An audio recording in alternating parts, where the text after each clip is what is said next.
everybody. Welcome, welcome, welcome. I am so excited today to have this wonderful, amazing, world-renowned singer, jazz singer, Jay Clayton with us today in our Wednesday Wisdom. Well, it's not Wednesday, where we changed it to Thursday today, our Thursday Wisdom interview series. And I have a little bit of information about you, Jay. All right. And I'm going to, first of all, I want to welcome you. Welcome you. Thank you for having me. I feel like I'm in Germany, okay? Yeah, you are in Germany. And you're in New Paltz. Okay. Okay. Welcome everyone who is listening. This is Judy Rafat, jazz singer and vocal coach, and I am welcoming you all today here on this interview with Jay Clayton from New York, from New Paltz, she just told me. And Jay is an internationally acclaimed vocalist, a composer, and an educator whose work boldly spans the terrain between jazz and new music.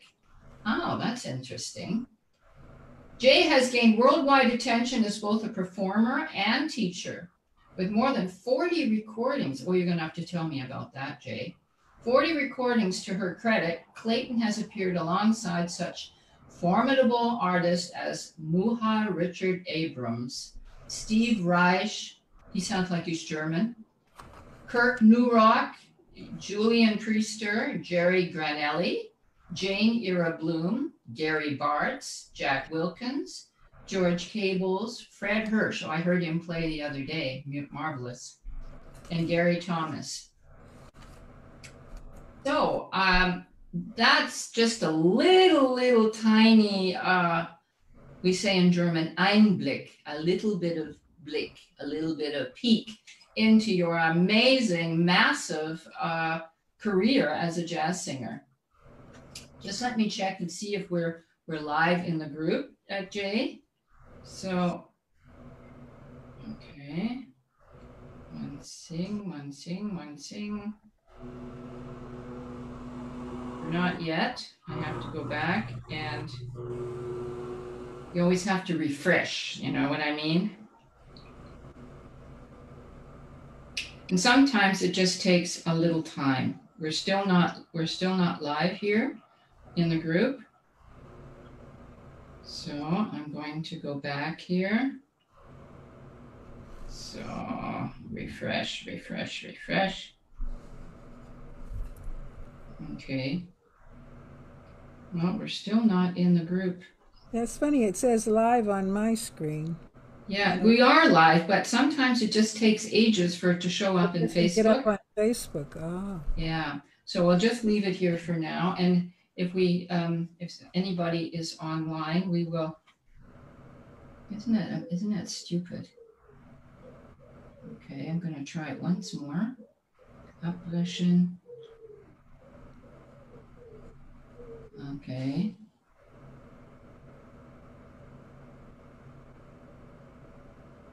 So we're still not live in my group. So I hope Facebook shows us up, because do you have a mobile phone with you there? Can you look? I do. Okay. Would you look in and see if Vocal Transformation Academy? How do you know what you mean? It's in my group. We're going live in my group. Yeah. And I don't know if you are in my group. Can you? Vocal Transformation Academy, you don't know my group, right? No, I don't know what. Okay, all right. That's where we're going live in right now. And I'm just going to, everybody, just 1 second of patience here. We do want to see if anybody's listening, right? Because I have like 1,200 people here in this group. And so it would be kind of nice to have an audience, right? Yeah. I did share it on Facebook, but I've been sharing it all afternoon, writing wonderful things about you and sending it all over the place, in Instagram, in LinkedIn, and all over my platforms. So, and we've also been sharing it all week. So, 1 second. This is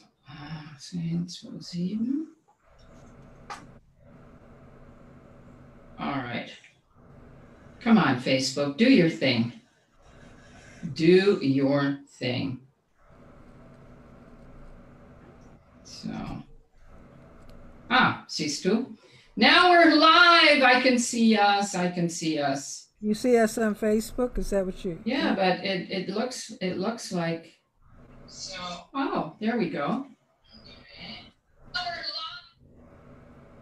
Okay, we're live. Vernum Isaac, you live in the group. Thank you, Vernum.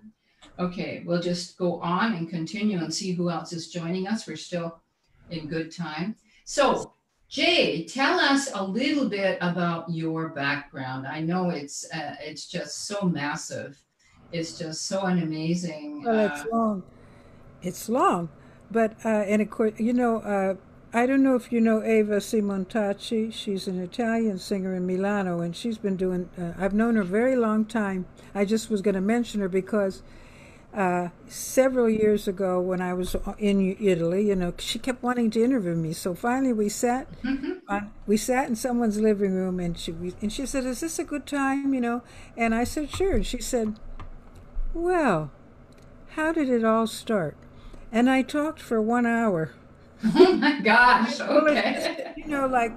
It just happened to be that I could do it. I mean, interviews are fun, and she transcribed the whole thing. So if there's anybody who's interested, it's on my website under bios. It's this long. She translated that whole thing into Italian, and anyway, just so you know, if I started to tell the whole thing, but I will tell as brief as I can, Yeah. Sort of the most important things that you can see in your career as major episodes. Well, it started because I think there's a book in this. I don't think that someone's written it yet about how did you first meet jazz. Yeah, it's one of the questions. Yeah, it's like I'm always curious as the instrumentalist, and then the next question is for them is why that instrument, But anyway, for me, it was like I was born in 41, so in the 40s, my mother used to sing the standards around the house, but I didn't know that was jazz or jazz standards. Neither did she, because it was pop music in the 30s, So. Yeah. So where were you born? Where? Youngstown, Ohio. Oh, okay. Mm-hmm. Yeah, from Youngstown, Ohio, and I was always musical. I mean, I sang in the little choirs and triple trios, and I took piano lessons like everybody else did. Even though I didn't practice that much, but I was pretty good at it. And only to say I'll come back to that because I always do talk to singers about if you can take piano. I mean, that just covers the whole thing, if Absolutely. possible. And it was classical, everything classical. And I listened to Frank Sinatra. So my first repertoire came from Frank Sinatra.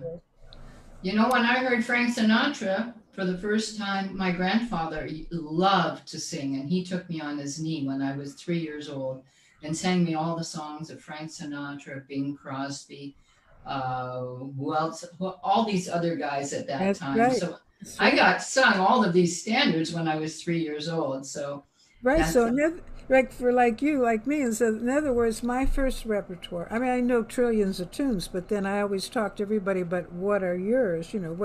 Which tunes do you resonate with? But a lot of them came from Frank Sinatra, the first batch of them, And but I didn't really know about, it's not like there was a lot of jazz around, but I've talked about this in a couple of interviews and I talk about in my teaching that there are no accidents. There's one thing leads to another, and what happened. One thing leads to another. It's so true. It's so true. In other words, and the only common denominator is you seeking. Once you get obsessed with something, you find it. And so. When I was probably a senior in high school, my cousin, I had a cousin who was a year older than me, and he did play piano. For some reason, I never asked him exactly how he discovered it, but he gave me 3 records. And it's so funny I mean, that's a long time ago, and when I talk about it, I can see the front door of his house as I was leaving it, and he's handing me these records, and it was Miles Davis, Ramsey Lewis, and Dave Brubeck. That's all I remember. Wow. And I played those, and I had no I said, what is that?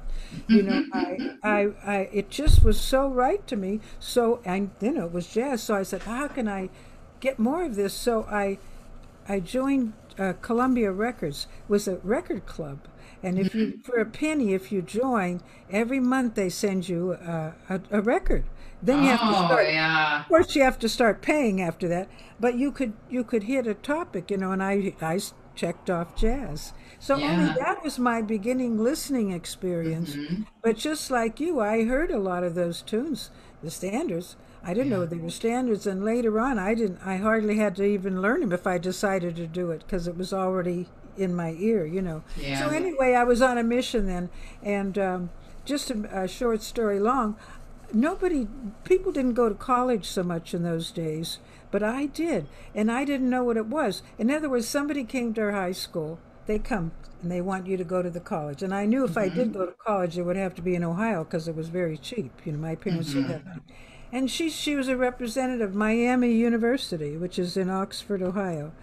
And a girlfriend and I, we said, let's go. So we applied, we got in, and then she bailed out. So I went Oh, all by myself to this college. okay. You know what I'm saying? And which is unheard of because I was very quiet and shy. I talk a lot now, but I was but I was I wasn't like I was a go-getter, but it just seemed right to me. And it Yeah. would be a way to get out of that small It town. was sort of God's will kind of thing, right? It is, yeah. It's like there's a reason because I didn't know why, but I knew I had to go. I was going to go someplace, and Yeah. nobody went any place. I'm from a big Italian family, second generation, Okay. and everybody stayed. You get married and you stay. Yeah. And so I went, and again, and I'll just go on campus. Of course, there was no jazz education. But Hmm. there was classical music, and I didn't know you could major in music. So they put me in elementary education because they figured you weren't going to graduate anyway. The girls. Yeah, right. They're just going to get married and have kids That's right. like it's supposed to be, and you cook and you take care of the family.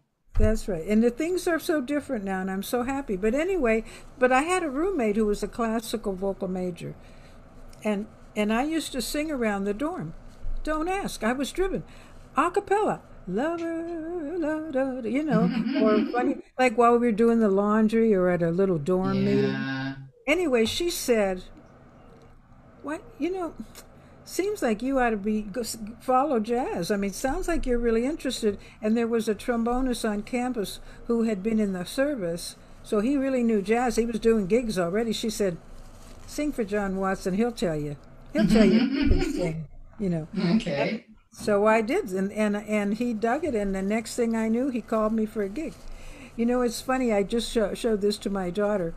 I'm going through a lot of stuff archiving. It's going to Hmm. take me forever. I do it every few years, and then I give up because there's all these photos and stuff. And I came upon my senior year in college. I had a professor who made us do an autobiography at 21. Just write something about yourself, and that's where I talked about what I'm telling you about how I discovered jazz, and I sang for John Watson and was like all excited. Is he going to call? He said, well, yeah, you can sing. He said, next time I need a singer on a gig, I'll call you. And he did. Wow. Wow. That's So great. he did $10. They probably now it's up to 50, right? No, but all I'm saying is that it was like you have to be very trusting and follow what you love because this is I'm told everybody has a story like this. Total Yeah. example. Yeah. Why did I go to that school? Yeah. I think it's all kind of before, how do you say this in English? It's all in the plan. Well, whatever. Yeah, if you pay attention, yeah, if you right? and you have an intention to do it, and you so there was so there so guess what? So of course, I would do it on the weekends, and I'd sing my three tunes. They'd play, and then I'd sing my three tunes. And Mm-hmm. but and later on, toward the end of that few years, that got old. I wanted to be a more part of the group, but in retrospect, wow, was I learning? Yeah, for I'm sure. sitting off the side, and and I'm getting repertoire, and I'm just standing and listening to the improv. So I feel very Mm-hmm. lucky, and then we would go. These guys turned me on to jazz. The instrumentalists. There was a classical bassist who I'm still in touch with, who Mm-hmm. played great jazz piano, Mm. Alan Goldman, and then John played trombone, and we had, it was great. But anyway, Mm-hmm. one summer before the last year of college, we went to New York, and Mm-hmm. I heard this is another one. I don't know if it's in there. And Steve Lacy, who is a mentor of mine now, Mm-hmm. I Yeah, I didn't was know. going to ask you, who's your greatest influences? Well, the influences are all like Ornette and John Coltrane. Oh my God, well, to see, we're getting there now to New York. In other words, I went there for that summer, and Steve Lacy was playing all monk with Roswell Rudd, and I forget the other two. All monk, but it was so beautiful. He was so himself it was still pure monk. And then I got it. It was like, you know what? I got to go move to New York. And people will tell you you have to go where the music is, but it is Yeah. everywhere. But there's jazz everywhere. So I'm not saying that you have to go to New York. I mean, I think New York is still the Yeah. place where the place. I felt really moved to move to New York way back, um, when I had done a tribute to Dizzy Gillespie album with Kenny Barron and Rufus Reed and Paquito Rivera and Ignacio Baroa, all these wonderful guys. And then I felt, you know what? I have to go to New York. When But was this? When was this about? I About? did the album in 1998, and I got to perform a couple of the tunes at Dizzy's 80th birthday celebration in Inglewood, and all of the guys were there. They were all there. It was amazing. And then I thought, you know what? I've got, all of these wonderful contacts. Slide Hampton wrote a beautiful, what do you call it, thing in my album, a nice testimonial, I guess you would call it. Hmm. And I had all these wonderful contacts, but you know what? I had a 14-year-old boy, and I went there for a couple of months to New York, and I had already a place to live with somebody down in Manhattan. And Great. That's the hard yeah, part. yeah, and then I just started thinking about my son, and he was at home, and I thought, no, what happens, Judy Rafat, at the end of your life if you have gone, you've gone for, this is the right thing, maybe to live in New York, but you don't have the connection to your son. Well, how are you going to feel after that? And I thought, you know what? I decided myself for my boy, and so I went back to Germany, and I just, was doing my. But you're Canadian, so you went young to Germany, right? Oh yeah, I just finished university. I studied classical voice at the University of Western Ontario in London.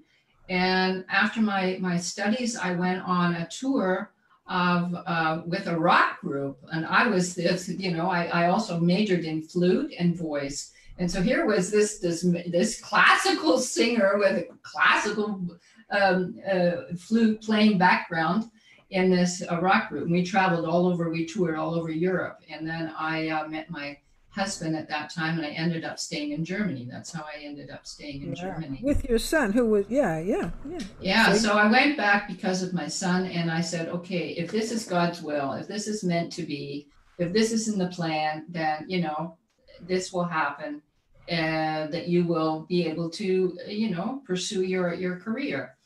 And so I've been, very active here in Germany, traveling and performing all over in jazz festivals and jazz clubs and Oh, everywhere no, and no. universities. I think it would have probably had been a better thing for me to stay in New York because I had all these contacts at that time, with Rufus Reed and Paquito, and they were all, because I got to meet Dizzy Gillespie when I was, before I even really got into jazz. That was 1986 when I was a peace singer. I was the peace singer of Germany, like more Joan Baez kind of thing. So I was doing a lot of protest songs and songs for peace, and let's get away from all of this armament. We're going to have disarmament, and we want to have peace in the world. And that's what I was doing. And then I was organizing a concert for the Year of Peace in 1986. And we wanted to earn money for the Third World with Willy Brandt, who was here, the Chancellor of Germany. And he said, and he had a fund called Development and Freedom for the Third World. And so I thought to myself, okay, we need to have somebody who could, his main, how would you call that in English? The main performer, the head performer of a concert. And so I got in touch with Dizzy, and it was love at first sight, just on the phone. I could notice it. And then I went to New York and met him. And we were friends. He was my mentor for the rest of his days, and I was on tour with him, and it was just amazing. So I got to meet all of these musicians at that time, Yeah, and sounds really great. The best, yeah. And that's why I got to record this CD in New York, in NOLA Studios in New York. This tribute to Dizzy Gillespie called Con Ama.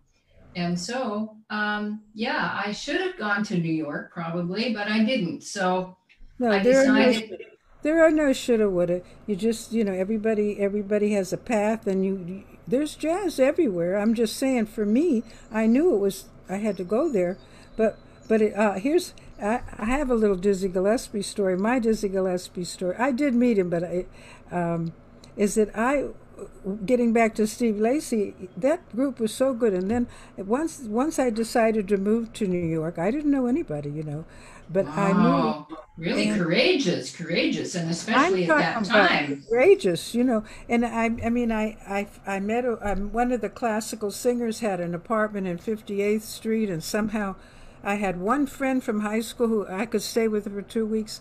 I mean, in retrospect, you're absolutely right. That's a lot of courage, but the courage slash obsession with the music, love for the Yeah, music. That's what you that's call it. it.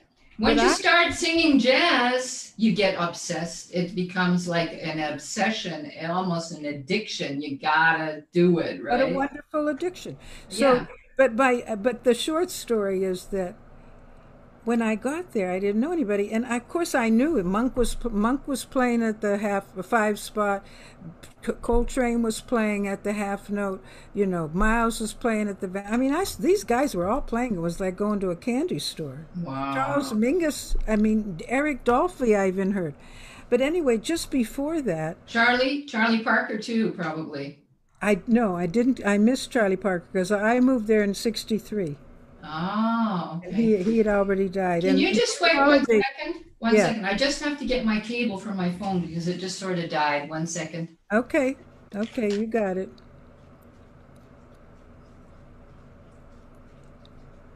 I'll hold off on my Steve Lacy, Dizzy Gillespie story. Well, I'm lucky. I'm talking to somebody, I guess. I'm lucky. I heard So, everybody. so, so, so, so. I was just telling whoever, I Electricity. don't know. I don't know who One I'm talking second. to, but I was So that, telling him I'm very and lucky. that's going in here. I'm lucky So, to have heard putting these. on my earphones again. So, so sorry about that, but my phone just lost all of its juice. Forever are we never. I say, well, I used to say, never am I not shopping. I like shopping, but I say, never are we not charging something, right? There's Yeah. always something to charge up. But anyway, I was saying is that one thing leads to another, and when I went to these clubs, but I was shy, and of course you get hit on, and I didn't really have anybody to hang with. But before I moved to New York, I waited tables on the Jersey Shore. Just the year. Oh, wow. I went right, and I was in a band. You see, in my college band, we got a gig, and I would wait tables till 10 o'clock, and then I would sing. This was in the Thousand Islands on the Russian River in a steakhouse. Wow. And then that's when I knew. I said, no, I'm either going to go to California or New York City, and I was right. So, but before I moved to New York City, I got a couple of people we wanted to take a little trip into New York. It was just in Jersey. We weren't far, the city. And I begged them, please, let's go to Birdland, the old Birdland, the original Birdland in the 50s. And Dizzy Gillespie was playing there. I begged because these guys, they weren't into jazz, but they came with me. And so he was one of the first live, jazz that I heard from after college. Although, no, that's not true. When I was in college, we went to Cincinnati to hear Coltrane. So it means I had to leave, and I was in a dorm with ours. So if they had had a fire drill or something, I wouldn't have shown up because I went down to Cincinnati. But anyway, that was so cool, and he was very cool. He told me I had impeccable taste. I think he was hitting on me, but in a very sweet way. In a very sweet way. So I was at that Birdland, So, Wow. so those are really, when you say what your influences. I was hearing all that stuff live, So then I finally, so I moved to New York, and here's this is. I think I must have told her that. Here, you want to hear some nerve? I looked up Steve Lacy in the phone book. Oh my gosh. And had the audacity to call him. I was just because I knew where to go for the major players, but I wanted to know, I wanted someone to help me find players that were more, my age and where I could have sessions and go hear it. And, he gave me the time of day. He's left us a few years ago, and I really, he's a true blue. He was one of the true blue, and he just gave me the time of day, and eventually I went to hear him play, and he would help me go to when you go to the 5 spot. It was expensive, but he knew a place where the jazz musicians could stand, and not have to play all the things. So, but guess what? Then he went to Paris. He moved. A lot of the jazz players, I almost did. Left to Europe because that's where you were appreciated. Yeah. So Dee Dee Bridgewater went to Paris too. That's right. They were expatriate. They just went. I remember her story where she didn't feel appreciated in the United That's States. right, and she was there a long time. Yeah. Yeah. And she did play, and they did. But so I had a couple of years where we could hang, a little bit. But anyway, his bass player fell madly in love with me. All about that. No, I'm only going to tell you this because I wasn't into it, but he was nice. He was great, and he recommended me for a gig. It was against. Remember, this is in the '60s now, and they had just started to play free music. Okay. And I happened to be there, and Steve Lacy was one of them. Okay. That would, forget about chord changes and blah blah blah. But I went to hear him, and anyway. The bass player, who also left us, Louis Worrell, bless him, he played in a band with some free players, Mark Levin, who's now in Copenhagen. See, they leave, Yeah. But anyway, they were doing a benefit concert against the war in Vietnam, and they wanted it. There was a trio. There was their great group, which was playing free jazz. Then there was a little trio, and they wanted a singer to go with the trio, and he recommended me. I'm just saying, how cool was that? And which I later ended up playing with that band that he was playing with, because it was free. In other words, everything leads to something else. So I started to go go to sessions with these. The piano player had a place on the Lower East Side, and they invited me for the sessions. I mean, just in this little apartment, just singing tunes. And I ended up marrying the drummer. Oh, cool. That's where I got my name, Frank Clayton. We're no longer together, but he's Okay. two beautiful kids by him, you'll see. And so again, one thing leads to another. Yeah. But now I had people who we could just hang and jam, and I could learn stuff. And then and the other and then I have a Mingus story too. Just one thing, one second. I've got to greet the people that are here in our group. Vernon, how are you? Douglas Richardson, he's from New York. He's a drummer from New York. Great. Lisa Naparella is a student of mine. Bijan is my son. Oh, Nice to see him too. So, yeah, just great. wanted to say hello to them. Yeah, no, well, anyway, the point is that but I decided, I had a loft. That's a whole other story. I was one of the first people in the lofts. I discovered it because I was doing office temps, and there was a painter. She was also doing office temps. In other words, to make a living, I didn't want to get a real job, so I did office temps.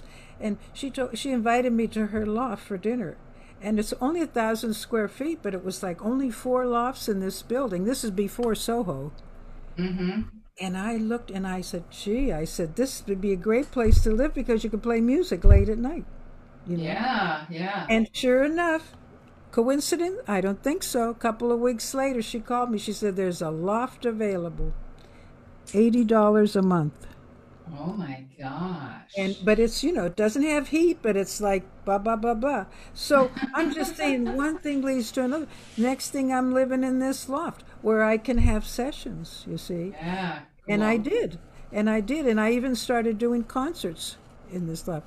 It's interesting because I just perused your questions, and I'm sure I'm going to answer all of them without even you asking, because they're all pertinent about how do you go from one thing to the other. But it's this whole notion of, so how do you get a gig? I mean, in other words, I truthfully learn on gigs still to this day. Mm-hmm. Absolutely. Absolutely. I know what's happening in that moment, except that now I've been doing it a long time, so I have more trust and I go for it. But something, and so nobody was going to hire me, I mean, I was Jay Clayton, by the way, at the time, and I didn't have so I started presenting concerts, and I had my kids in the early 70s. This was in the 70s. My kids were born in 71 and 72, so I still. I often think of the other singer that, I started to sing free at that time, too, because I would have free sessions. I would have standards, but then we would have a free horn player. Which do you like to sing the best, the standards or the free stuff? Or both? See, I can't if you ever hear a whole set of me, you're going to hear both. Okay. Oh, absolutely. For even my CDs, if you hear, even my CDs.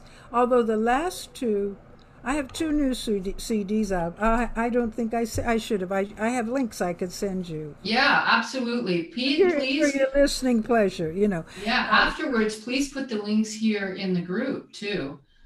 You'll have to just join. One of them's not released yet, so I'm not going to, get But, them. It'd be nice for everybody to listen and get to know your music, right? In other words, one came out in January, and it's just me and a drummer. And that's another whole story. That's another, how did I meet him? I mean, again, I could go on and on and on. But I think the significant thing is that one musical experience led to another thing.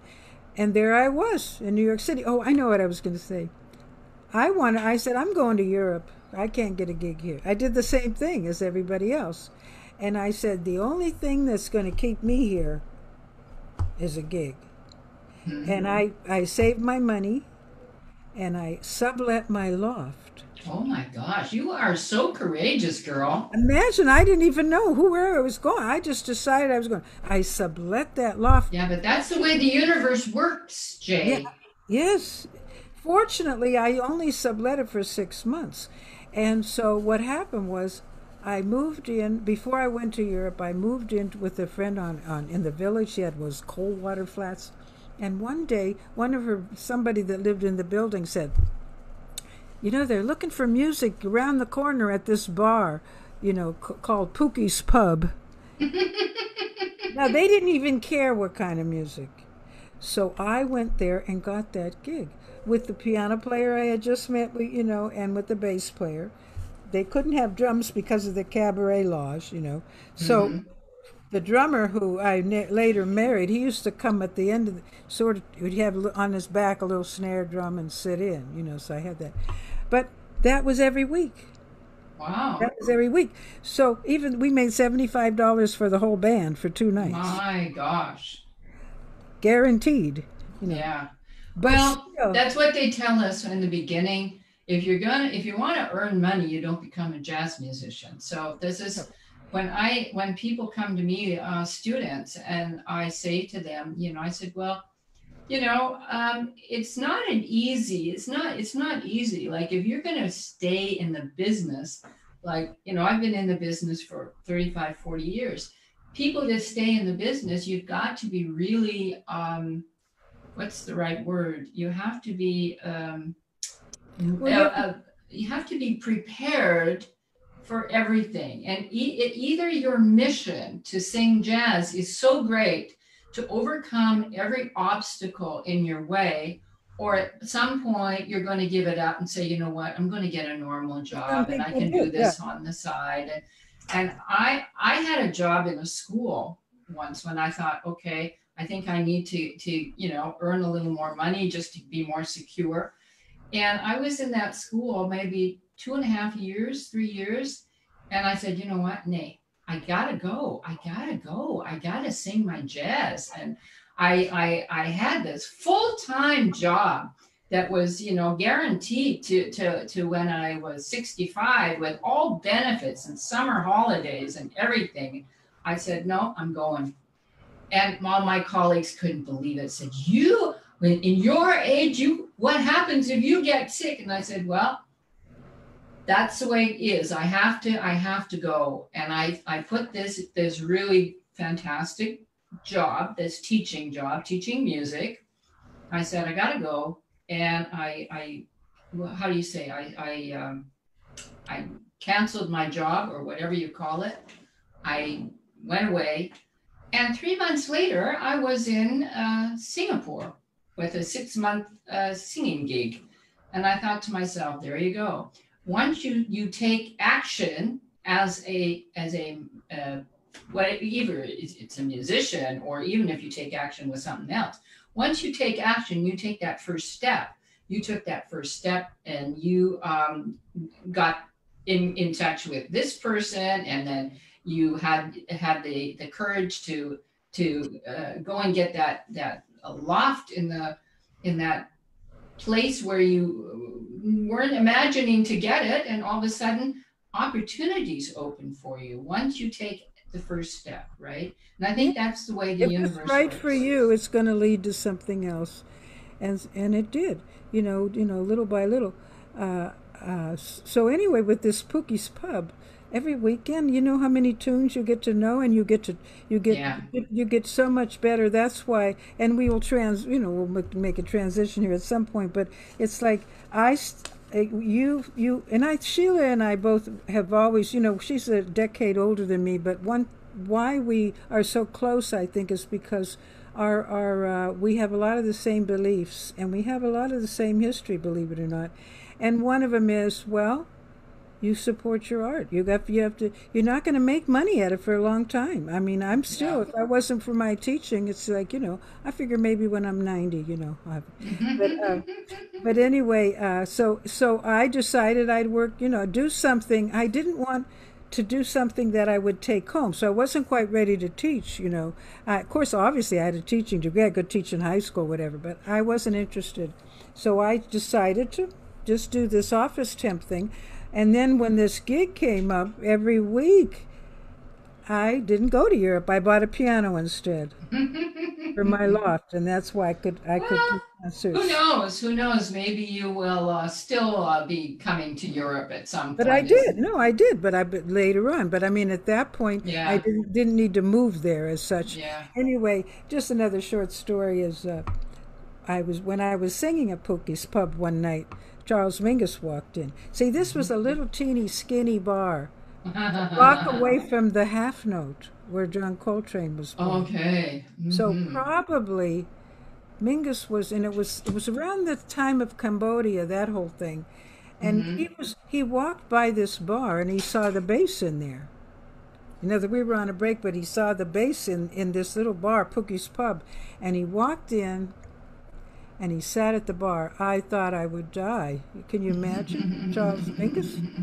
And he was talking to the owners, who were kind of, you know, never mind. I won't even go into that. But, and he said, because he was surprised there was jazz in this little bar, you know, and it was just me, piano and bass, and apparently he told me he liked the way I did Lush Life. I don't know. But the point was, he said but nobody hardly was in there, because it's me, Jay Clayton. Who's she? But guess what? Every week in the Village Voice, Jay Clayton Trio. You know what I mean? My name was in the Village Voice. You were consistent. Consistency. But I mean, there's something to that, you know. I didn't put it in, but he did. So anyway, he looked at these guys, the owners, and he said, you know what? I can put this place on the map. He said, so he agreed 2 weeks later to come play. Oh my gosh. So 2 weeks, and I can't find this ad. You know, I've been going through all my stuff, archives, and I know I found an ad for Slugs, which is another one of those ancient clubs from that time. I did play Slugs. I can't find this ad because it said Jay Clayton and Charles Mingus, no cover, no minimum. Wow. And so in other words, he packed the place, of course. Now, he wasn't going to play like the whole gig. He played 2 tunes or something, but he showed up. He showed up. I have always been, you know, and I wish, you know, I think some people from NYU, some students, I swear I remember some students photograph, you know, taking a video of that, and I really should do some research about it at NYU. I think I need to call the video, see if they have archives. Yeah. Because I would. You know what, Jay? I'd like to come a little bit further to. I'd even like to hear more about, you know, what were your most important CDs that you recorded and so on. But I would like to come to the part for the singers that are amongst us and people who are going to be watching this afterwards about what do you think necessary for a person to become a jazz singer? Do they have to know all the theory and the harmony? What do you think? What do you say to that? Well, what I say, and again, I say a lot of this in my book. Here's what I say. Oh yes, the book. I just got the book today, guys. No, but here's what I say. Sing your story. This is from Jay Clayton, A Practical Guide for Learning and Teaching the Art of Jazz Singing. And I'm so excited to have this there's book. Tips in there, yeah, because in other words, my philosophy is this. If you can't, it has to do with the order of things. There's nothing wrong with theory, but if you haven't listened to the music, you don't know any songs, you don't understand counting off tempos, you don't understand the form of the tune, you can do all the scales and all the stuff you want. It is not going to help you, okay? So it has to do with the balance of studying theory but the basics, what I call the nuts and bolts. I do a workshop, of course now in New York, where I do nuts and bolts, I call it. We talk about, I hire a piano player, we talk about all the possible, how do you start a tune? How do you put a head arrangement together without writing everything down on paper? I call it the nuts and bolts. Can you count off the tempo? You know, can you sing in time? So those things to me are more important at first. And all the listening that you do, you know, and it's like, at the same time, if you want to study theory, because it won't make any sense to you if you do it first. Exactly. I'm writing all this down, by the way, every word you're saying here. But if it's in the book, then I will check I'm that. sure there's stuff. But in other words, there's a lot of singers who start to get, including Sheila Jordan, and she wouldn't mind my telling you this. She'll say, oh, well, I don't know anything about theory. Okay, is she as an example? Is she a great jazz singer? Doesn't mean she doesn't want to, but at that time, she didn't take piano and everything. But that is not the priority. It's important. I know that I can comp. I did study theory and stuff. But the reason if I can sing, it's because of what I've listened to, and it's because I kept doing it. You have to sing in front of people. It's so funny because just recently I made a little. It's kind of, I call it a checklist. It's not in my book. It's about, here's a jazz singer checklist. And the first thing I say is listen to jazz music, especially instrumental. And I tell instrumentalists to listen to vocal music. Can I get that checklist from somewhere? Could you send that to me? Oh, yeah, absolutely. I would love to get that. Oh, no problem. The next thing it says, that's number one. Number two, learn songs one at a time, memorize exclamation point. So I get a lot of singers come. They know a lot of tunes, but they don't know any of them really because they can't memorize. They're reading the words. Memorize them. Or they know a part of it. So get it down. It's hard. I have to practice what I preach. Don't be learning 10 or 15 tunes.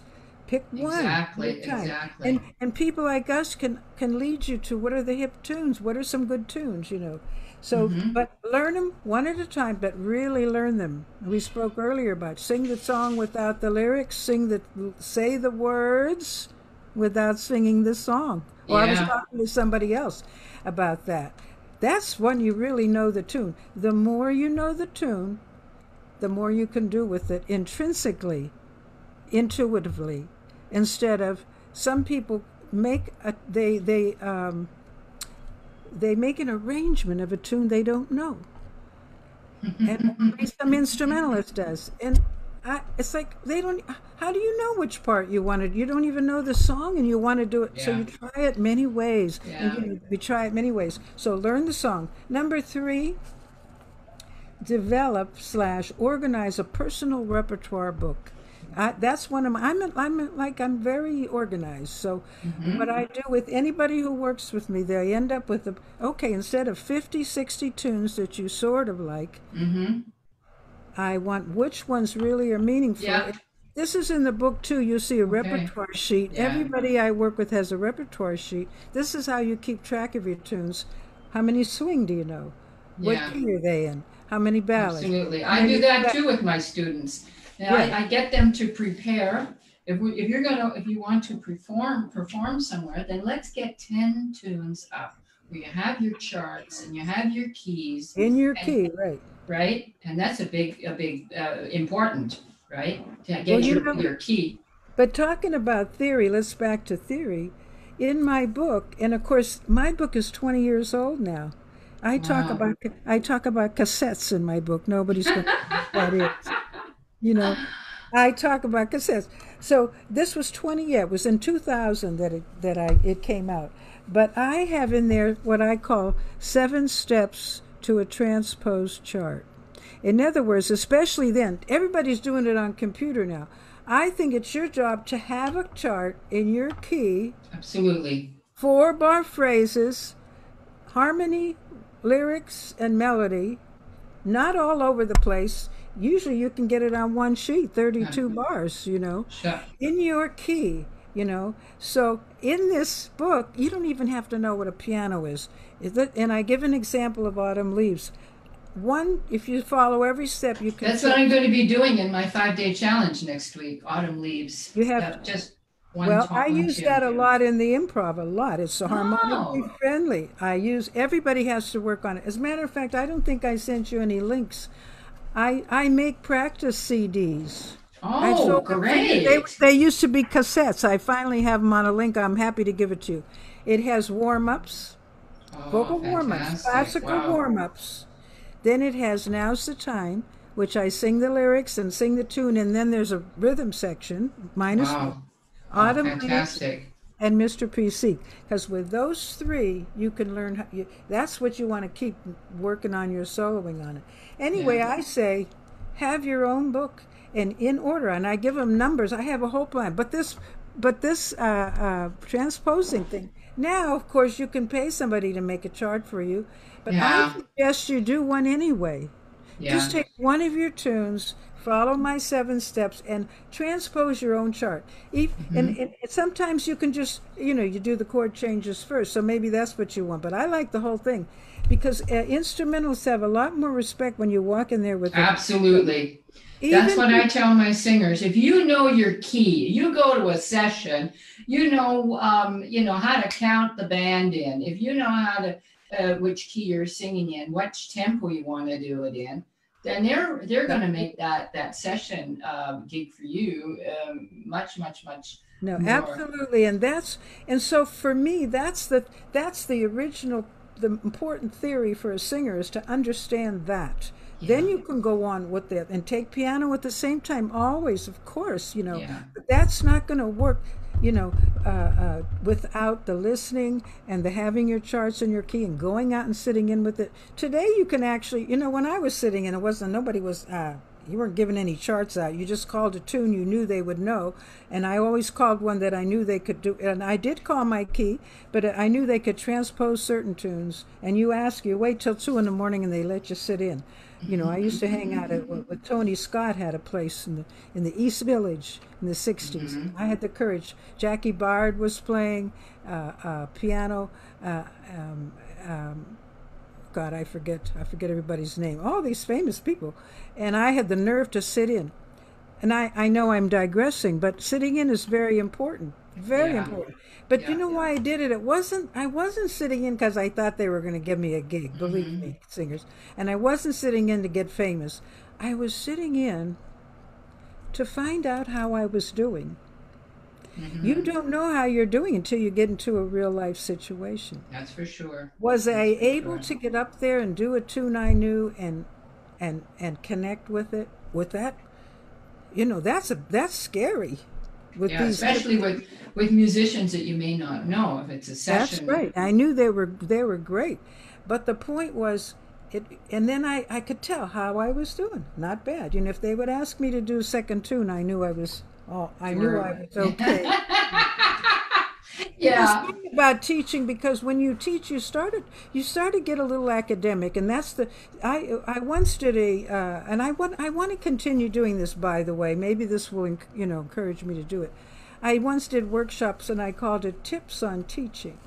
Mm-hmm. Very good. Very good. That's why when I wrote this book, it's for teachers too. It's just ideas. I may come up with them, but take them, do it. Yeah. Everybody should do those things. It's not a how-to. It's what to do. And you said, well, are you an educator or are you a teacher? What I used to, and I still prefer, I'm a vocal jazz consultant. Oh, okay. I like to, years ago, because I was like, teacher, you can't teach this. Just go out and listen to it. You know. But of course, I keep finding things for you to do that I did. In other words, we're teaching, it's the more experienced help the less experienced. So that's absolutely. how it goes. I learned from somebody. I learned from more experience, but I find these very tangible things to do. If I say learn a tune, I mean it. And I even have in my book the steps to learning it. How do you learn a tune? Oh, fantastic. How do you learn a tune? They go, oh, well, you pluck it out. You don't even know how to play piano. What do you listen to? Don't listen to Ella, because she might not sing the melody, No, so, she probably won't. And that's wonderful. That doesn't mean she doesn't know it. No, absolutely not. So I started making these practice cassettes. And so I'm sending you the links. I think you'll find them very helpful. For instance, then I have 2 of them that have songs. I sing the song with the correct melody, and then there's -1 after it. There's about 50. It's but I say, here's how to learn the song. Listen to it over and over. And it's very hard to do that. When I do this, I would like to bring that in one or the other of my courses. I will always mention this is coming from Jay Clayton. That you know that. Because there's nothing worse than somebody saying, this is mine. I would be, you just don't do that. Whatever. Believe me, share it. Because, and instrumentalists say this, and it's just a coincidence, John Clayton, but John Clayton, who is a wonderful bass player, but we Yeah, taught together a little bit in Port Townsend in at a jazz camp. And I hmm remember him giving a master class, and he said, learn it by ear. In other words, I can play piano. I can actually play the melody. But that's not when I really want to learn it.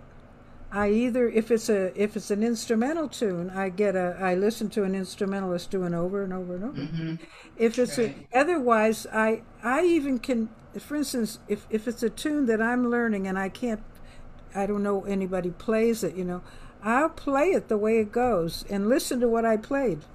Rather Yeah. than Yeah. pronouncing. So Yeah. I say learn by rote, you'll never forget it. But how are you going to do it? You got to listen to the right melody. And Right. You have to know and the you right probably do melody. this, yeah. So in other words, I used to before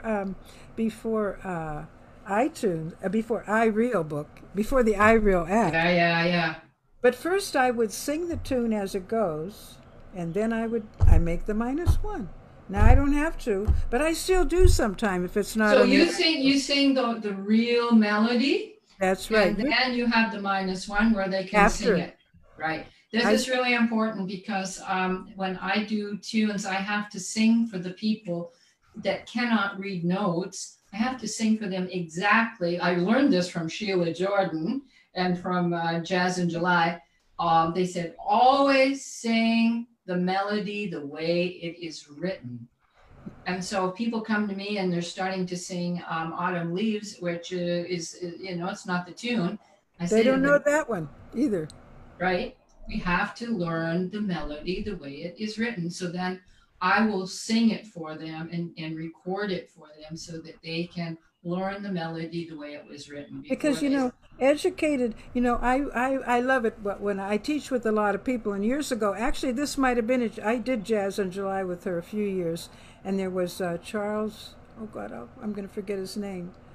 He was a trumpet player, but he would listen to the singers too, and I'll never forget. Here's what I say. I say, but why? In other words, if you sing a tune and you do change the melody, I can tell if you know the melody. Absolutely. By what you chose to do, I can tell if you know the melody because I'm an educated listener. Yeah. He used that term, and I like that term because it means that I've heard so much music. I know I don't even perform tunes I know, and I can tell from what you did that you don't know the original. And one time I was teaching, and I said, I just stopped her and I said, this is you're not doing the melody, in this one place. And she was sort of like, why do you have to learn it? So I played. No, but listen, I played the melody the way it goes, and she said, "Oh, that's nice." Hello. Do you see what I'm saying? Yes, it is nice. If you can do better, okay. And I change it, don't worry. But I can tell when you know it, or I can tell what singer you learned it from, because they have already changed it. Anyway, I think we agree on that. Yeah, So absolutely. that's Absolutely. number 2. Number 3 was organize your book.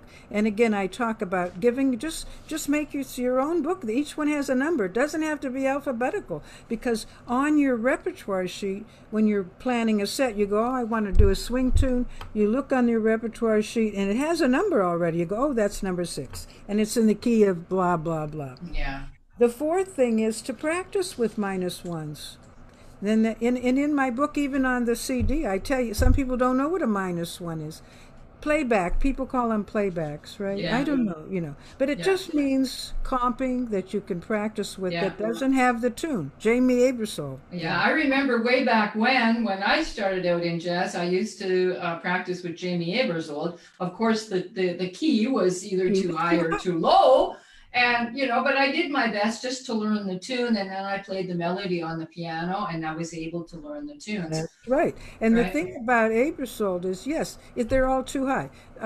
But the thing is, I use them to if you're going to practice scat or improv, it doesn't matter about the key so much. It's Yes, only when right. you're doing the melody.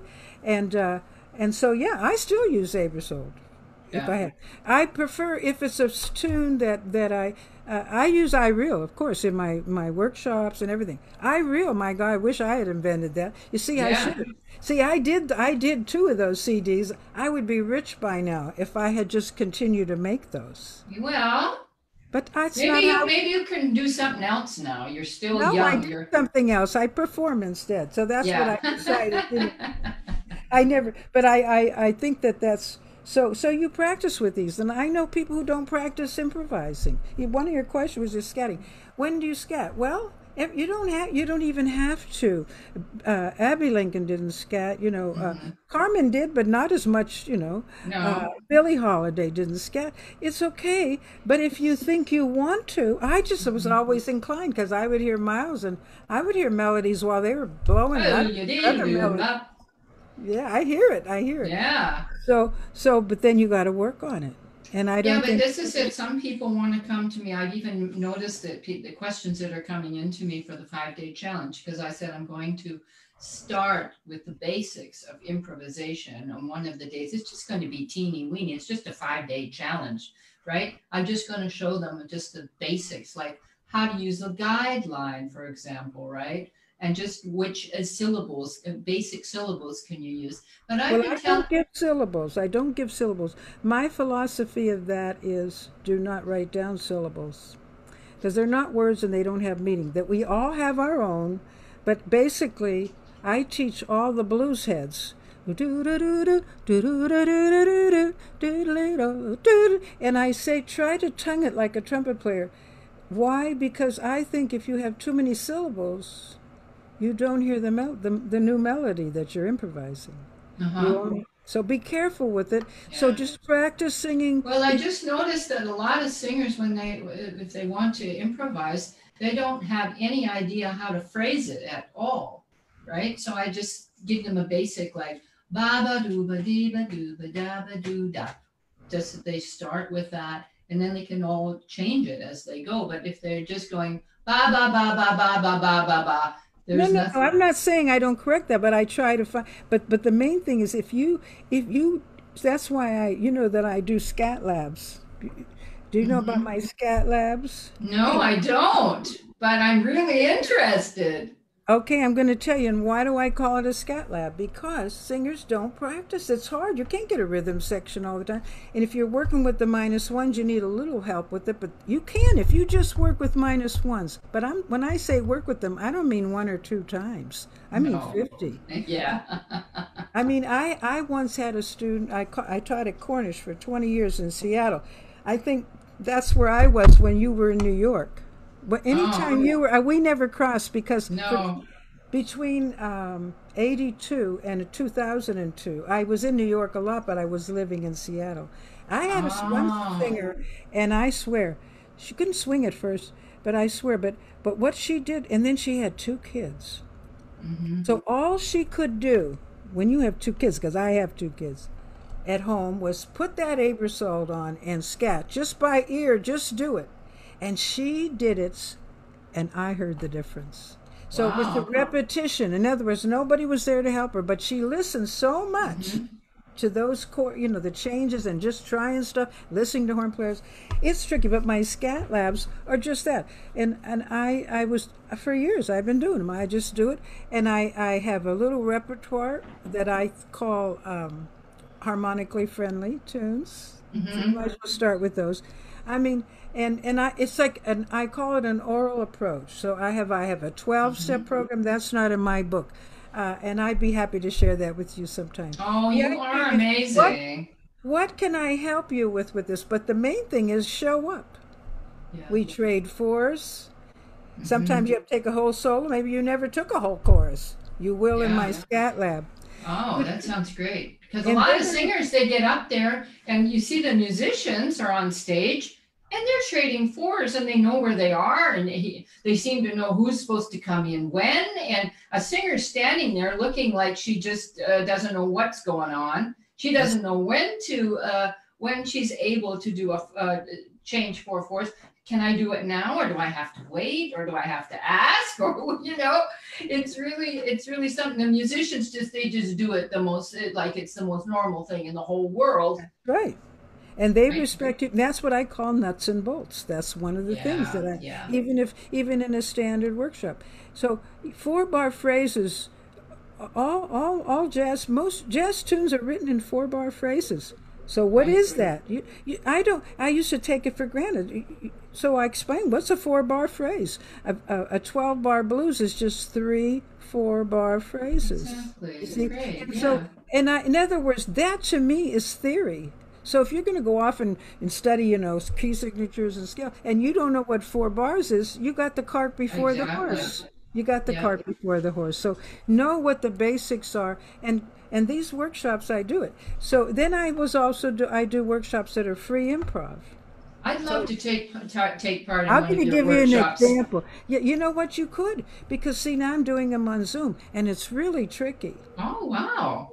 I'm telling you, it's really hard because you can't do. It's hard to do things in time. So I'm doing Yeah. mostly free things, or the singer has to be able to play a -1, like you know, Yeah. and sing Put it. it on in her computer. This is the way I do it, and I play it on I my have to hear it. computer, Yeah, and then you can show them how to do it, and then they have to do it with their they're recording. -1. Yeah. Yeah. It's tricky. The logistics is, but I've been doing it. I've just been experimenting with it because this is not going to go away. I'm not going to teach 6 or 8 or 10 singers in a little room for a very long time. That's No. the worst thing with the flu. You can't be singing, and that's Yeah. so Yeah. kind of getting it together. I don't love it. I love it because I'm learning, but it's like, whoa! Wouldn't I rather Yeah. have you in the room? Yeah, absolutely, But absolutely. you I'm know I'm what? teaching a course right now in my front room. I've got 4 singers coming. Actually, the course is like 12 people, but they've fallen off because of COVID. And these four are coming. Each is in one corner of my front room. There But you go. Yeah. yeah, doing it online is really a challenge. It's a Really, to be able challenge. to hear it, to feel it, and it is a challenge. Yeah. But it's good. It's I a think thing of the it's worth it. future.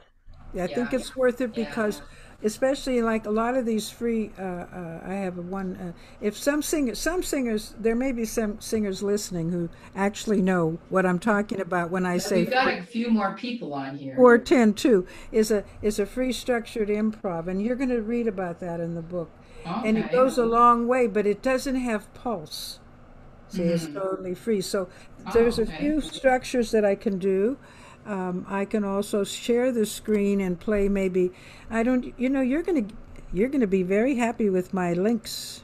Oh, I absolutely am going to be happy with your links. No, I'm I telling you because one of the links, I made a CD, a practice CD with a series of vamps. In other words, you start from the easier things to harder things. Soloing over a vamp, so there's not a lot of chord changes. There's a couple of modal ones, like for the John Mm-hmm. Coltrane fans. Mm-hmm. And I think, and I can play that, share the screen and play that, and then they can improvise with it. So Mm-hmm. I'm finding out a lot of things. Only the bottom line is, you got to practice. As a matter of Exactly. fact, I have a one chapter in there, and I'm going to do a master class soon. I haven't ever done it on it. It's called Practice Time. What are you doing in there? Mhm. And Yeah, so this is a topic that I talk a lot with my students. How do you practice? And I said, you just don't listen to the song and sing to it, and that's it. There's a logic to how to practice properly, so you can learn the song um, as that's right. quickly as possible and as thoroughly as possible, right? Thoroughly, and that's the key word, I think. So anyway, this practice time thing, and so in the book I just mentioned all the stuff. Well, you can't do all of that. I have trouble myself. I mean, I'm going to tell you the truth. I don't have to practice as much as long as I'm working, singing out. Yeah, right. I'm Um, learning right on there. I'm not above anything. I have to work on learning the tunes. That takes a long time. And I do yeah. practice the scatting with iReal, but I'm just saying. But in the beginning, you got to have a nice thing.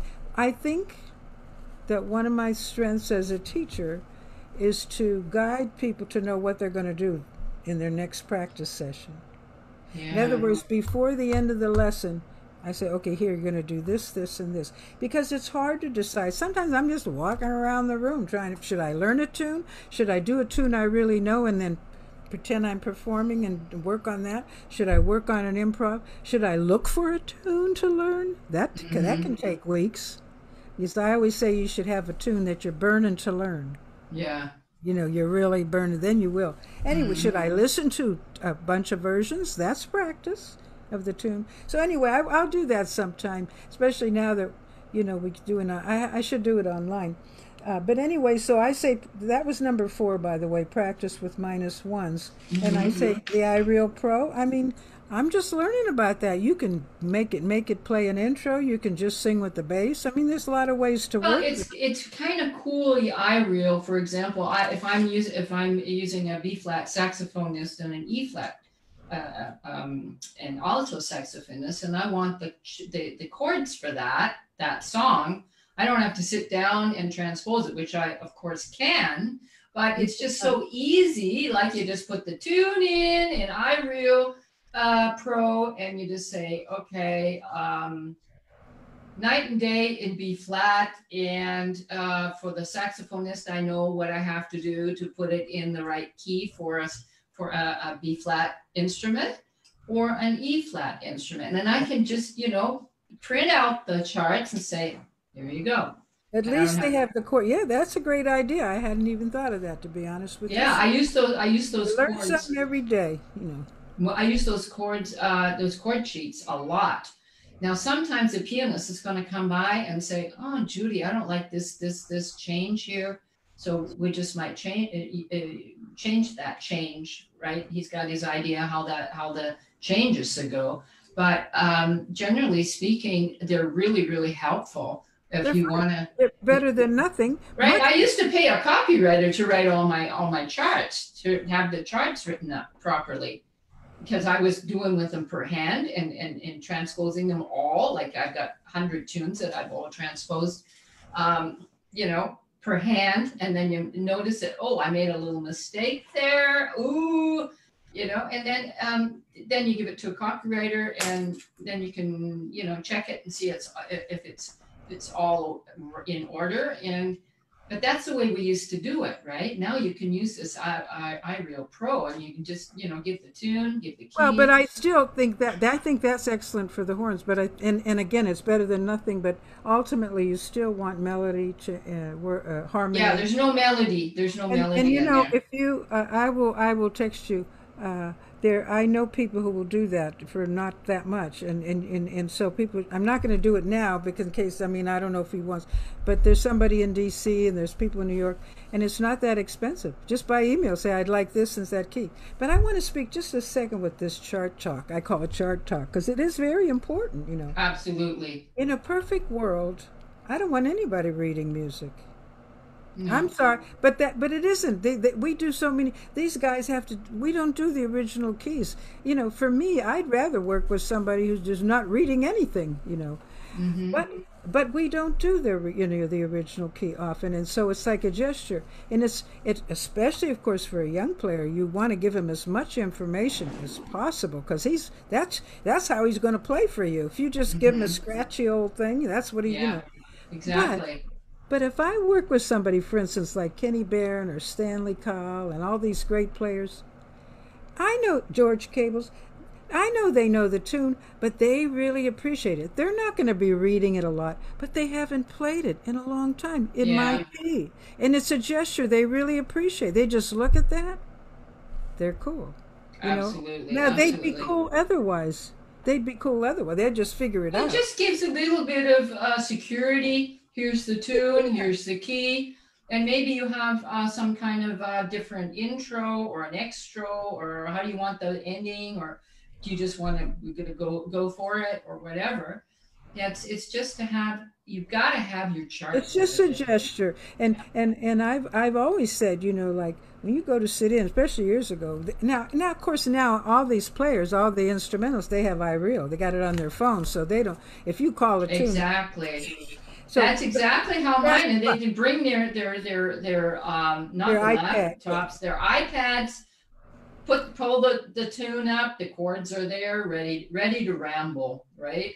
Right, but years ago we didn't have that, and so you would call a tune, and I go, do you know My Foolish Heart and F? Yeah, well, they're not going to tell you no necessarily because they think and then halfway through you're hearing this, or even like a swing tune, and like after you sing it a couple of times, they get it because they're reharmonizing while you're singing. You know, Harold Mayburn, oh, he left us too. Wonderful piano player. I was teaching alongside him, and he gave me a good tip. He said, if you're sitting in and you're not sure if the piano player knows the tune, sing that melody the first. Don't be fooling around the first chorus. Sing that melody because he's harmonizing it. So if you're going to change, he won't find the right. I thought it was the greatest tip because because then pretty soon you're off to the side. By that time they know it, you know. But I don't have to. I just want to say that the chart. Just get it together. We resist it. It's a pain in the neck, you know. I have a lot of them if you need to. I save them in different keys and put them in, you know, for my students. But now there's no excuse because we could at least give them the chord changes. Yeah. And as far as what they play, here's what I tell my guys. I say, look, I'm giving you these charts. I'm not married to any of these chord changes. I want your input. But I give it because if it's a tune they're not familiar with, there you have it. Absolutely. I'd rather have, and I don't write intros on there either because I want their intro. Yeah. You know, I want, I'm not going to give Kenny Barron a, you know, written out. Thank you very much. You know, anyway, that's enough chart talk. So anyway, just so you'll get this list, after practice with -1s, I say go to and or organize sessions and open mics. And in New York City, there's lots of them. Yeah, you see, there's not a lot here. I do that with my students. Do you make them? Do you do them? I have, after every course, I usually have a course that's 8 weeks. And after that, we have an open mic. And all of my other students that have also performed or also studied with me, then they all come over and they can take part and do a session. And some of the students, of course, resist getting up there because they're not too used to being on stage. I said, no, this is part of the course. You got to get up there, darling, and you are going to be wonderful. And once they get up on stage and they've, you know, performed and everybody's going, yay, and then they're feeling like they have just, you know, discovered Honolulu or something. They're feeling well, because it's different. Practicing.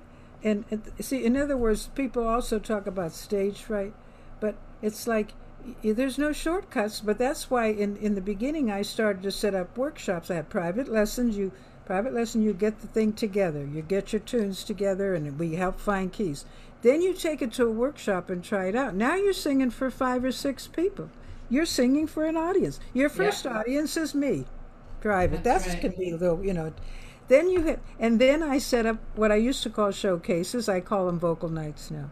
Oh, now, vocal nights, that's a nice name. And what you just described is the fact that that's where the magic is. So there's going to be good stuff and bad stuff, but 90% of singing is confidence, and there's no way to get it than to have a little success in front of people.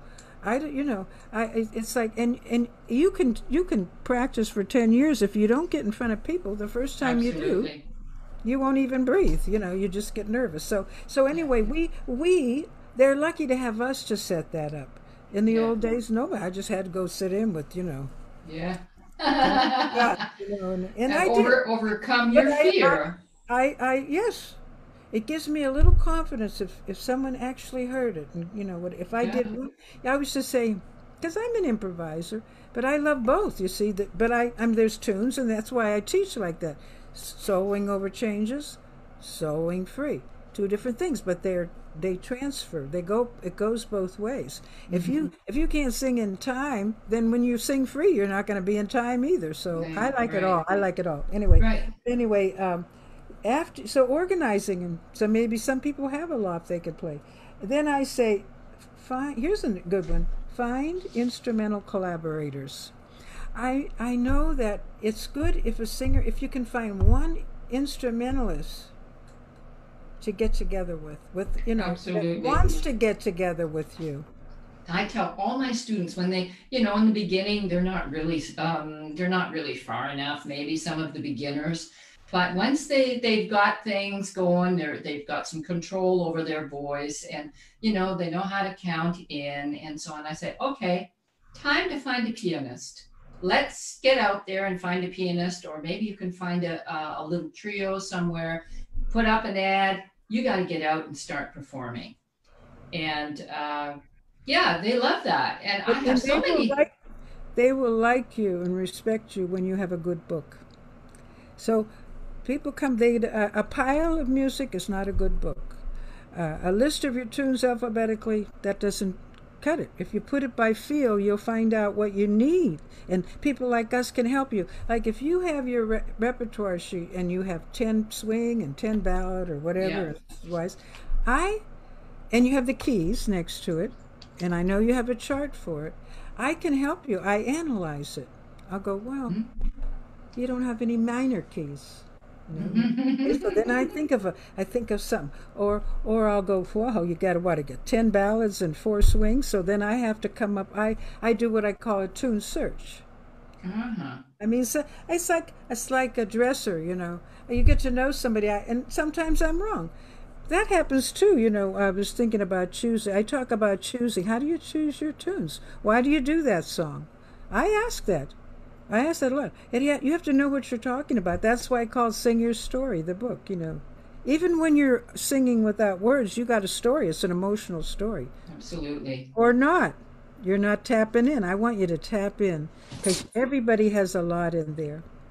We have our story. Verbal or nonverbal, yeah. And but when you I find things for people to do to evoke sounds or to and something like I was talking about choosing tunes. It's like sometimes you think, oh, I want to do that tune, and you learn it, and it doesn't fit. Like I've done that, and it'll sit in the closet. Like when you buy something, and it'll sit in the closet for 6 months because it's not right now. But later on, it might be. But know that, and I can always tell. Like when people sing, I go, "That's great. You got a nice voice." Blah blah. Yeah. I say, "Go. Why do you sing that tune? What is it? The significance of that?" And occasionally they don't get it. They didn't. They like the melody or they like this. They don't know what they're talking about. So I have everybody, and I'm saying, I'm not putting it, we all do this. Sing that song, rubato. Every song that you're learning. And what you can't sing rubato without knowing what you're talking about. You can sing swing and not even be there. You're just singing the words that go with the note. Right. As soon as you sing rubato, you have to connect. So in other words, I'm just looking for little things like that. And when you're connecting. Yeah. For sure, the audience knows. They don't know that's why they like you. They don't know why they like you. Well, that's also that's what we want to do. Like I say to my singers, do you notice singers who sing? Their technique is wonderful, impeccable, but they're not touching on their hearts of their audience. And then comes another singer who may not be as virtuose in her technique, but she's really like people are starting to cry when I said, what do you think that is? There it is. That's more important to me. And so I always think you have your technique and you have your feelings and then you have your concept, which is more like style. But the main thing is to connect with the message. I just think message is a big deal, And sometimes it helps. You just have to think about it. There are singers who are afraid to go deep. They're afraid to go. See, this is what I discover. I can tell by your repertoire. Sometimes a repertoire, there's hardly anything in there that's really going to go in.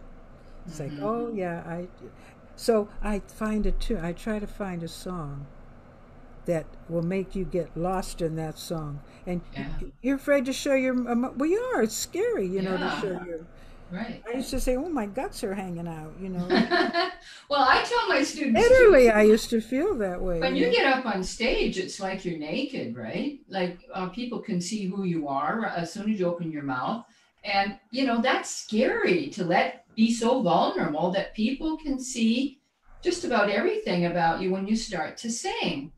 And people are afraid of that. If you're comfortable, you might not be comfortable at first, but when you get comfortable with being who you are, that's what, to me, that's when it's working. Nobody's thinking about technique or anything. Somebody in the audience, whatever you're singing about, it could be them. Yeah. I think that is the most important thing. I did another course on singing with confidence. And it's, finding out who am I really? What makes me the way I am? Because a lot of people are trying to hide all of the things that they can't do well, hide this, hide that. But, at some point you just have to say, okay, this is me, but this is also me. And this is also me, right? And to be able to stand up and be okay with that, and to realize, some things, okay, I'm got to work on it, and other things, just to accept yourself as a a wonderful, it will come. That's what creation. I'm saying. You right? don't. You do not make up or your style. Style is just a fringe benefit to choosing songs that you connect with. Style comes of itself. Somebody said that, but I can't read. Might have been Dizzy Gillespie, or maybe it was Bill Evans. I collect wonderful quotes. And, it's like. I got a couple of really good quotes from Dizzy too. He told me once, says, Judy, like when we were performing in Russia, he said, Judy, if you make a mistake, don't hold it too long. I thought that was pretty funny. if you make a mistake, you mean? If you make a mistake, of course, obviously, we make mistakes, don't we? He said, just don't hold it too long. Yeah, that's great. No, but he also said, because I'm very much into, I won't go into it here. But anybody who works with me knows I have this little 12-step program, which it's nothing brand new because instrumentalists do it all the time. But one of the steps is space, leaving space. Like that's a big deal. Absolutely. We're afraid of space. I remember years ago, if I would hear myself back, that was one of the biggest criticisms I have to go, why didn't I take more space? You're scared, leave space. So he said, it's taken me all my life to learn what not to play. And that to me is like, that's true whether you're doing a standard, whether you're improvising, whatever. Yeah. Because it's probably the notes that you don't hear that are the most important ones. Well, the thing is, in that space, things come to you. Ideas come from nowhere. Or you hear what happened. See, if you keep talking, you don't hear what I just said, because you hear it after. See, I go, you hear it after. What's ringing in your ear? You hear it after. You know what I mean? But if you go, you hear it after, and then you blah, blah, blah, blah. Anyway, I believe in it, and you just don't be afraid of it. And I have to tell myself sometimes, I'm in a high-profile kind of gig. Hey, I don't care. I get the jitters. Well, I don't know what you call it, because it never goes away. My students are surprised. It never goes completely away.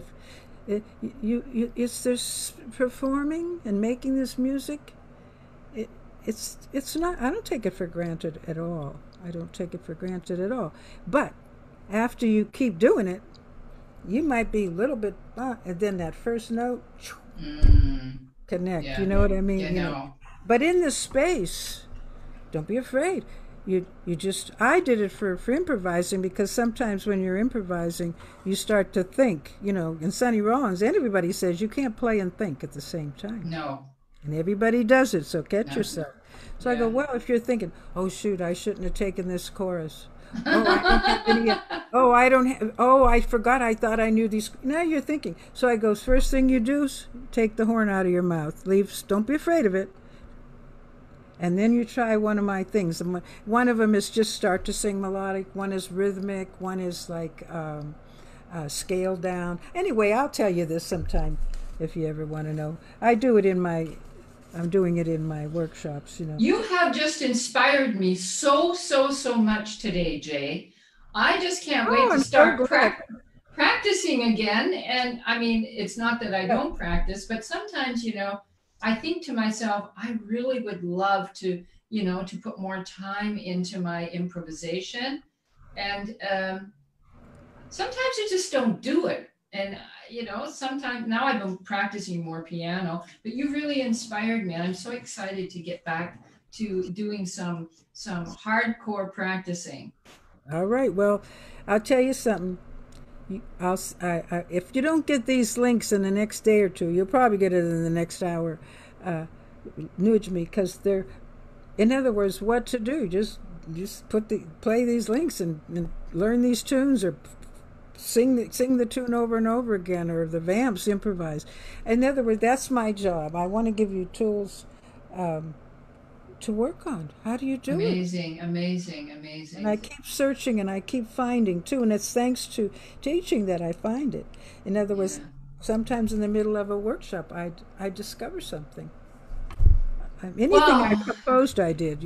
Anyway, we're here, we're yeah, talking for a we've long been on time. here for let me see.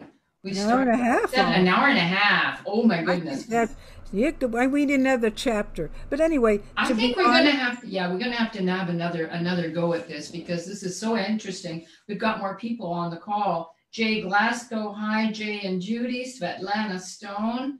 Joyce says, great interview, so inspiring. cool. So, there's I not as think many. that's our job as teachers too, is to catalyze, inspire, and then give very specific things to work on. Yeah. But it's Well, tailor made. It's yeah. tailor made. You know what I mean? You know what? There are some teachers, like in Germany, people are here pretty intellectual, right? And I have always loved teaching. Like I don't teach just a thing because I have to earn more money with it. It's my passion. I think it's actually my, how do you say in English? It's my mission. It's meine Berufung. It's my like I can hear something when somebody sings. I know quite almost immediately how I can help them. And I love to teach. And this is so exciting to talk to you about all of these things. And I'm getting so excited to be able to pass this on to my students because That's I think teaching. Okay, some people say, "Oh, if you're not getting professional gigs, then teach it." Well, I don't think that way at all. When I see people like Rufus Reed, and he is a marvelous teacher. Oh my gosh, he really put me through hard times because he said, you got to learn the piano. And he said to me, he said, you got a good ear. You're like a submarine. You know where to go and you hear everything, but you got to learn the stuff now. And he really was very strict with me. But that's these people great. also love teaching. They're not just teaching for the heck of it because they need the money. And I've never understood other musicians. Okay, they're great performers, but no, I'm not teaching. I don't have to teach. Like teaching is almost like something a negative, like you only do if you have to earn money or something. And I've never seen it that way. I've always loved it. Well, I'll tell you one more last thing about teaching because I started teaching. People would ask me, I say this in the book, after gigs, they would say, do you teach? And I go, no, you can't teach this. Just go listen, because that's how I learned. And then I started to set up workshops and workshops and private, blah, blah, blah. And then for a long time I thought, I'm going to teach until, like I'm doing the teaching. I love it, but it's going to, and now I know, guess what? I'm never going to not teach. You're a born teacher.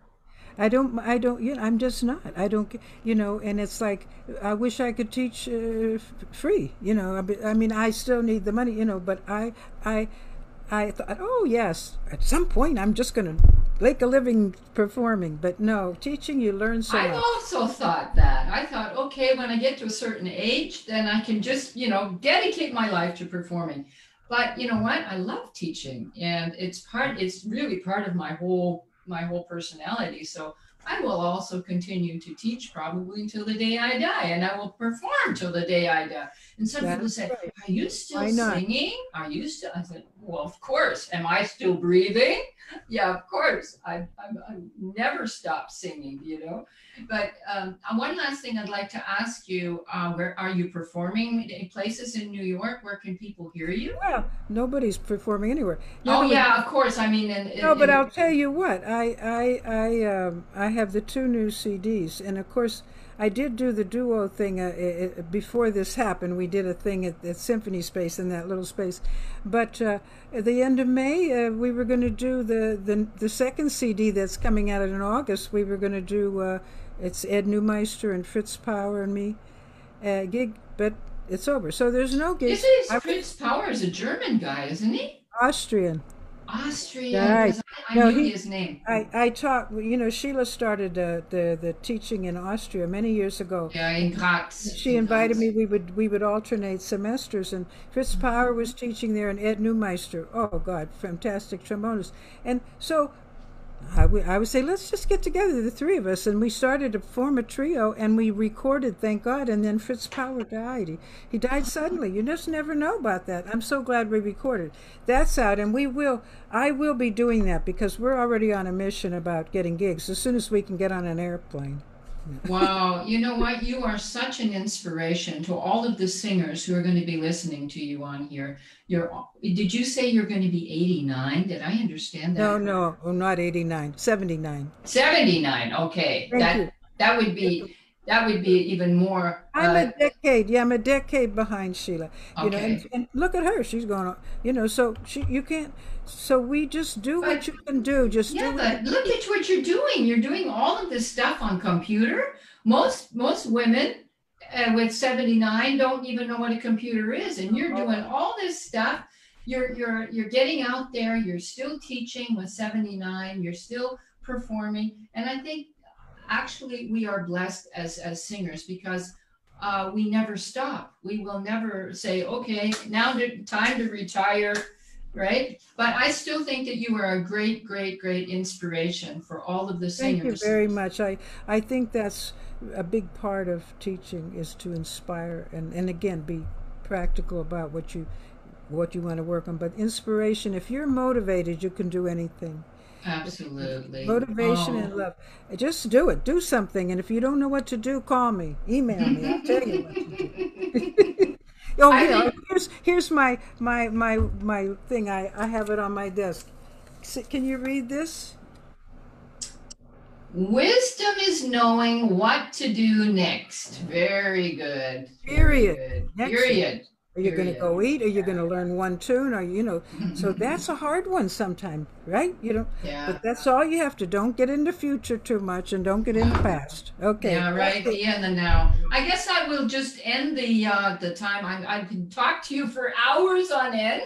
It's just been so amazing and so exciting. I've just lost track of time, but I thought that was a nice ending. What you just said about just Know what try. to do next. If you don't know, don't do anything then till it comes. Yeah, It'll come. right, Thank you right. so much for having me. I appreciate it. Oh, you I, are I, so welcome. I hope that I can have you on here again and anytime. even have more students on here. Okay. All right. All right. Take care and all the very best health and happiness and And all the thank you for best. doing this. It means a lot. You'll see. I love these things when you do the interviews. So thank you for having Oh, me. To be continued. to be continued. Okay. Take care. Have a great weekend. Bye bye. Bye.